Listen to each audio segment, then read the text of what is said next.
আজকে আমরা খুবই গুরুত্বপূর্ণ একটা টপিক আসলে আলোচনা করব। সেটা হচ্ছে যে কিভাবে পড়া উচিত। আসলে পড়া উচিত উচিত কিনা বা পড়া আমরা কেন পড়বো, এই জিনিসগুলো আসলে আমাদের মাথা আসলে কাজ করে না।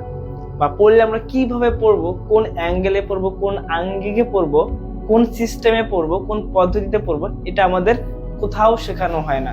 আমরা স্কুল কলেজ বিশ্ববিদ্যালয়ে যাই, আমাদেরকে কিছু পড়ার দেওয়া হয়, পড়ানো হয়, কিছু টাস্ক দেওয়া হয়, আমরা কমপ্লিট করি। বাট অ্যাকচুয়াল ওয়েটা কি পড়া করার বা পড়া বোঝার, এটা আমরা জানি না।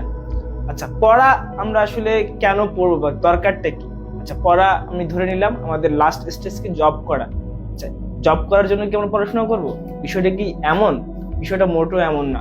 পড়া আমাদের তখনই পড়া উচিত যদি আমাদের ওই সাবজেক্ট বা ওই রিলেটেড কোনো কিছু ভালো লাগে, সেই পড়াটা আমাদের পড়া উচিত। তো আমি এই টপিকসে না যাই, আমি যেটা জানতে চাচ্ছি, যে যেটা বোঝানোর চেষ্টা করতেছি যে আমাদের পড়তে হবে, এটা হচ্ছে actual information. As a student আমাকে পড়তে হবে, হচ্ছে একটা গুরুত্বপূর্ণ কথা। তো আমাদের টপিক হচ্ছে কিভাবে পড়বো, মানে পড়া উচিত কিভাবে। এটার জন্য আমরা কিন্তু সাইকোলজিক্যালি আমরা রেডি হই না, আমরা কোনো কিছু চিন্তা করি না বা ফিকির করি না। আমরা যখনই কোনো কিছু নিয়ে চিন্তা করব তখন সেটা আমরা করতে পারবো। আমরা পড়া নিয়ে কখনোই চিন্তা করি না, স্যারেরা পড়া দেয় তাই আমাদের পড়তে হবে, স্যারেরা টাস্ক দেয় তাই আমাদের কমপ্লিট করতে হবে, স্যারেরা অ্যাসাইনমেন্ট দেয় তাই আমাদের করতে হবে। এইরকম একটা মানসিকতা আমরা সবসময় নিয়ে থাকি, যার কারণে আমরা আসলে পড়তে পারি না। অ্যাকচুয়ালি আমরা পড়ি না, আমাদের পড়ানো হয়। পড়া করার জন্য আগে চিন্তা করতে হবে পড়া নিয়ে, যে হ্যাঁ আমার পড়া উচিত, এই কারণে পড়া উচিত, চিন্তা করতে হবে, আগে ফিকির করতে হবে। যদি তুমি সাইকোলজিক্যালি তুমি নিজেকে রেডি করতে পারো যে তোমাকে পড়া উচিত বা আমাকে পড়া উচিত, তাহলেই তুমি কেবল পড়তে পারবা। আচ্ছা, এবার ধরে নিলাম তুমি সাইকোলজিক্যালি তুমি রেডি, তাহলে কি হবে? তুমি একটা চ্যাপ্টার ধরে নাও, XYZ একটা চ্যাপ্টার তুমি পড়ার জন্য রেডি হচ্ছ বা পড়ার জন্য চেষ্টা করতেছো। তাহলে কিভাবে পড়বা? ফার্স্ট অফ অল তোমাকে বুঝতে হবে ওই টপিকস গুলো কি তুমি আদৌ বুঝতে পারতেছো কিনা। ঠিক আছে, ওই টপিকস গুলো তুমি আদৌ বুঝতে পারতেছো কি না। তার আন্ডারস্ট্যান্ডিং, কনসেপচুয়াল আন্ডারস্ট্যান্ডিং, থিওরিটিক্যালি তোমাকে ভালোভাবে ডিপলি তোমাকে জানতে হবে।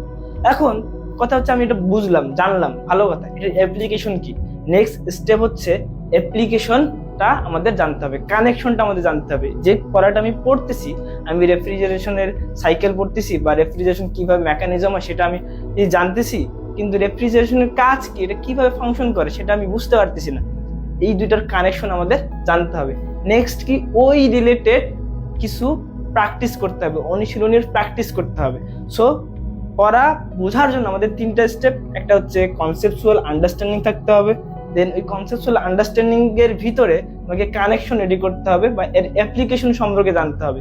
এবং 3 নাম্বার স্টেপ হচ্ছে তোমাকে বারবার প্র্যাকটিস করতে হবে। তুমি যত প্র্যাকটিস করতে পারবে তখনই ওই চ্যাপ্টার গুলো সম্পর্কে তোমার ভালো আইডিয়া হবে বা ভালোভাবে বুঝতে পারবে।